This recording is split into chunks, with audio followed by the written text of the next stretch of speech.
Ayan mga ka-idol, magandang araw at welcome po sa Barangay Himinsulan. Ito na po ang kanilang mga floating cottage mga ka-idol. Dito lang po yan sa Camotes mga idol, Barangay Himinsulan. Napakagandang mga floating cottage. Ewan ko lang po magkano ang renta dyan.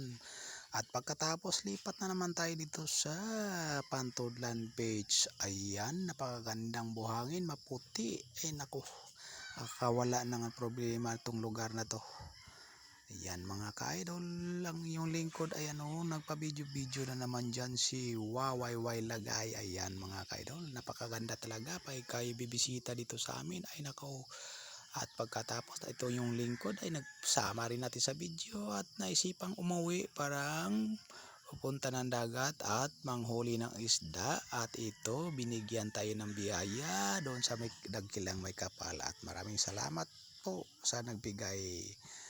Ayan po mga ka-idol, hanggang dito lang po ang ating video. Maraming salamat po sa inyong panonood. Adios.